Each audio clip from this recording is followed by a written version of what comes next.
आओ आओ बेटी हवा लगे क्या पे आओ मम्मा दूध लेके आएगी मम्मा दूध लेके आना। मुझे लग नहीं रहा है कि पता नहीं मेरा लाइव दिखा रहा है कि नहीं। आप लोग एक बार कमेंट करना।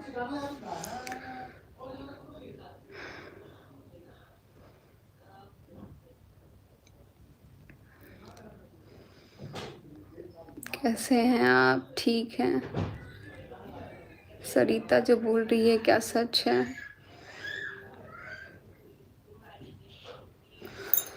अभी तो बात करने की कंडीशन में नहीं है, लेकिन ये जो भी सारी चीज़ें हो रही है ना, इसमें बहुत परेशान हो रहे हैं हम। बहुत परेशान किया जा रहा है मेरे को, और चाह के भी हम इन सारी चीज़ों को ना भूल नहीं पा रहे हैं। जब भी कहीं रह रहे हैं ना, बहुत नॉर्मल होने का कोशिश कर रहे हैं कि ठीक है, नॉर्मल हो जा रहा है। फिर ना वो हमारे माइंड को बार बार अटैक कर रहा है। जो भी अभी मेरे साथ हुआ है, मुझे लगता है कि किसी के साथ नहीं होना चाहिए। अलका बहुत परेशान कर रही है जी। परेशान की क्या बात बोले, ऐसे ऐसे शब्दों का मेरे लिए यूज किया गया है, ये क्या ही बताऊं। अभी लाइव आने से पहले मैं बहुत थोड़ा सा लगा कि चलो नॉर्मल आते हैं, लेकिन बहुत सारी चीज़ें हो जा रही है ना जो कि मेरे को तोड़ने का कोशिश कर रही है। मनीषा तुम स्ट्रांग रहो, तुम क्या छोड़ दो। कल मेरा पेपर भी है, लेकिन मैंने पेपर भी छोड़ दिया अपना, क्योंकि इतना मेंटली परेशान होने के बाद पेपर नहीं दे सकती मैं।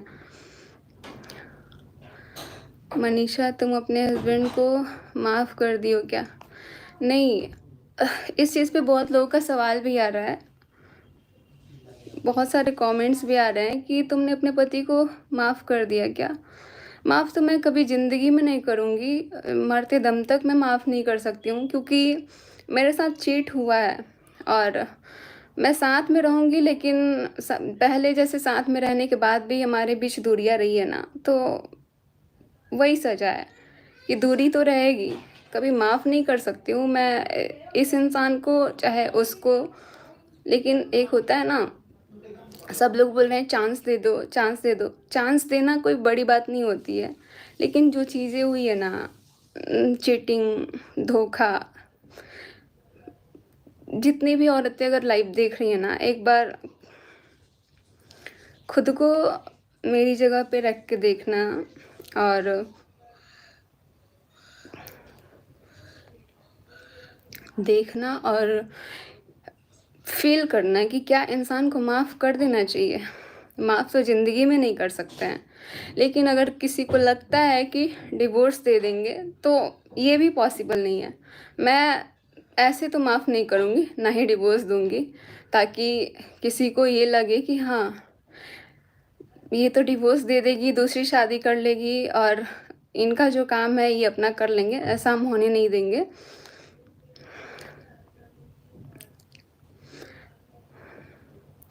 अभी लाइव में सोचे थे कि कुछ लोगों से बात कर लेते हैं। तुम बहुत हिम्मत वाली हो, सैल्यूट ऑन योर। ये हिम्मत आप लोगों ने ही दिया है।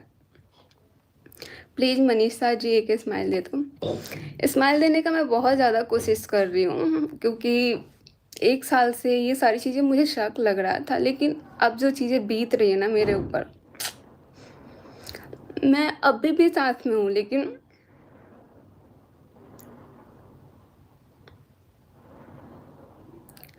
वैसी फीलिंग नहीं आ रही है।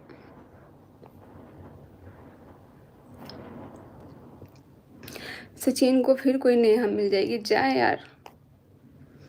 ज़िंदगी में कभी ना इनको ना उसको कभी नहीं माफ़ करूँगी।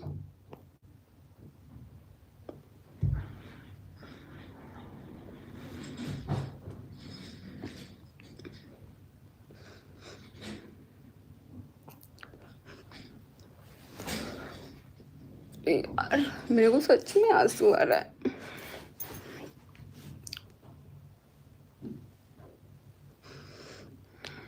पता नहीं यार, मेरी कोई गलती नहीं होने के बाद भी मुझे ही सज़ा मिल रही है।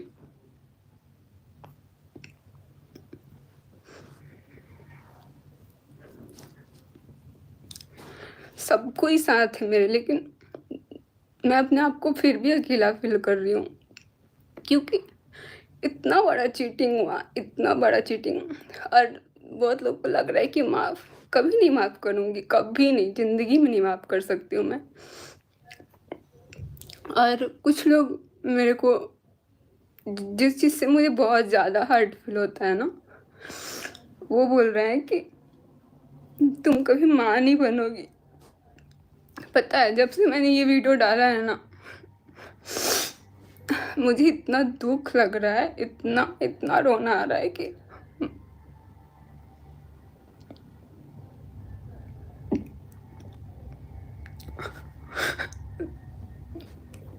पता है, मैं बच्चों से बहुत प्यार करती हूँ, चाहे वो हमारा बच्चा नहीं है, लेकिन चाहे वो हमारी ननद की बेटी हो, चाहे वो किसी का बच्चा हो, मैं बहुत प्यार करती हूँ। और मुझे तो लगता है किसी का बदुआ लग गया है मुझे, क्योंकि कोई कुछ भी बोल के चल जाता है। एटलीस्ट जो औलाद नहीं है, औलाद के लिए तो नहीं बोलना चाहिए था ना ऐसा। औलाद के लिए बोला गया, एक इंसान ने नहीं बोला, बहुत लोग बोले, बहुत लोग, बाज है, औलाद नहीं हो रहा है। जब यहाँ पे किट्टो की गोद भराई में आए थे ना, तो ये चीज़ें मुझे बहुत हर्ट की थी, क्योंकि उसका गोद भराई हो रहा था ना, तो मुझे लग रहा था कि मेरा भी बेबी हो, मेरा भी गोद भराई हो, मेरा भी सब कुछ हो। पर नहीं, मुझे लगा कि अब शायद इसके बाद कोई नहीं बोलेगा, लेकिन अभी भी दिल से बद्दुआ वैष्णो माता का। जब से मैंने ये सब चीज़ें सुनी है ना, सुबह में, शाम के टाइम हमने व्लॉग डाला था, मुझे बहुत रोना आ रहा है। मैं अपने आप को कंट्रोल नहीं कर पा रही हूँ। मुझे लग रहा है कि ना, मैं भाग जाऊँ कहीं अलग जगह पे, अकेली रहूँ, अकेले मैं बातें करूँ, क्योंकि एक औरत की लाइफ में ना, जब उसकी शादी हो जाती है ना, तो उसको ये धन दौलत से ज़्यादा ना, उसको औलाद का बहुत वो लगता है कि एक औलाद हो जाए। लेकिन मैं ये चीज़ें नहीं डालना चाह रही थी, ना ही इस चीज़ पे बात करना चाह रही थी, बट बहुत हर्ट हुआ, बहुत ज़्यादा। और मैं उस इंसान को भी कभी माफ़ नहीं करूँगी जो मुझे ऐसा बद्दुआ दिया है, जो बोला है कि तुम्हारा औलाद नहीं होगा। शायद इतने लोगों में से किसी का तो बद्दुआ लगा है मुझे कि आज मैं बे औलाद हूँ, मेरे पास औलाद नहीं है, बाकी मेरे पास सब कुछ है, घर है, पैसा है, पर औलाद का सुख नहीं मिला मुझे। और एक बात और बोलना चाहूँगी, ताशी को लेके बहुत लोग बोल रहे हैं। ताशी से मैं भी बहुत प्यार करती हूँ, और आज भी उस बच्ची का इसमें कोई गलती नहीं है। मैं इतना ही बोलूँगी कि ताशी के लिए आप कुछ ना बोले, क्योंकि वो एक बच्ची है। मैं उसको आज भी प्यार करूँगी, क्योंकि उसका इसमें कोई गलती नहीं है। जब भी मैं भोपाल जाती थी ना, उसके साथ मॉल में जाती थी। इनफैक्ट मैं एक बार उसके साथ मॉल गई भी थी ना, तो डांस कंपटीशन हो रहा था, उसमें जब वो डांस कर रही थी ना, तो मैं और ये मिस्टर राज और ताशी को हम लेके गए थे अपने साथ। तो वो जब डांस कर रही थी ना, तो लोग आके पूछ रहे थे मेरे से कि तुम्हारी बच्ची है क्या, तुम्हारी बच्ची है ये। मुझे लगता था, मैं उसको अपनी बच्ची की तरह ही समझती थी, चाहे वो हमारी ननद की बेटी हो, चाहे वो ताशी हो, क्योंकि उसकी उसमें कोई गलती नहीं है। जब मैंने एक वीडियो देखा था ना कि ताशी को बगल में बैठा के ये सारी चीज़ें बोला जाता था, तभी भी मुझे बहुत दुख हुआ कि यार, ताशी के लिए इतना भी नहीं सोचा गया कि बगल में ताशी है। और आज लोग ताशी को लेके इतनी सारी बातें कर रहे हैं। इतना ही बोलेंगे कि उसके लिए कुछ भी गलत मत बोलिए, ताशी का इसमें कोई कसूर नहीं है, वो एक बच्ची है।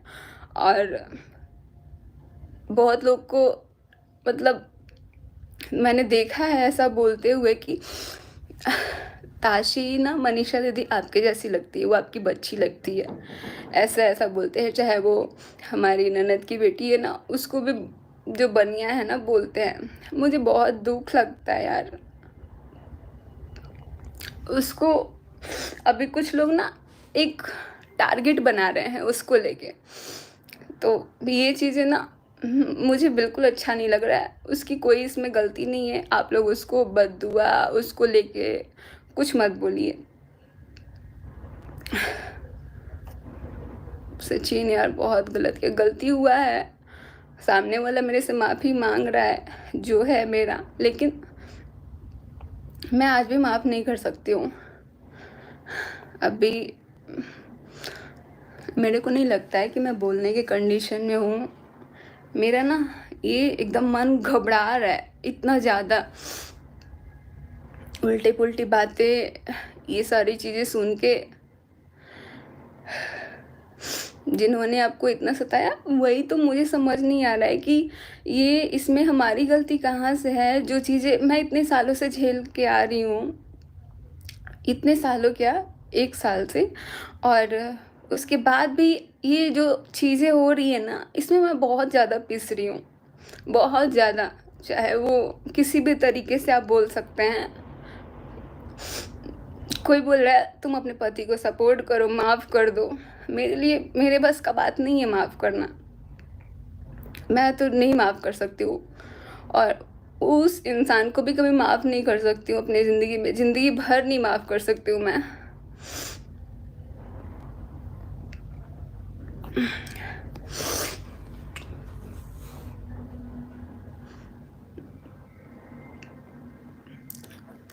तो अभी भी कुछ लोग देख रहे हैं कि बोल रहे हैं ताशी को लेके या फिर किसी को भी। मैं इतना ही रिक्वेस्ट करूँगी कि पता है जब मैं भोपाल जाती थी ना, तो मैं मतलब उससे इतना प्यार करती थी ना, उसका बाल कभी कभी सही करना, उसको कपड़े ये करना सही करना, मुझे बहुत अच्छा लगता था, क्योंकि वो भी बहुत मानती थी मुझे। उसके साथ बहुत सारी चीज़ें हैं जो कि मैं भूलूंगी नहीं, क्योंकि एक बच्ची का कोई गलती नहीं होता है, और एटलीस्ट माँ को सोचना चाहिए ये सारी चीज़ें जो हो रही है, उस बच्ची पे भी बहुत सारी चीज़ें बीत रही है। तो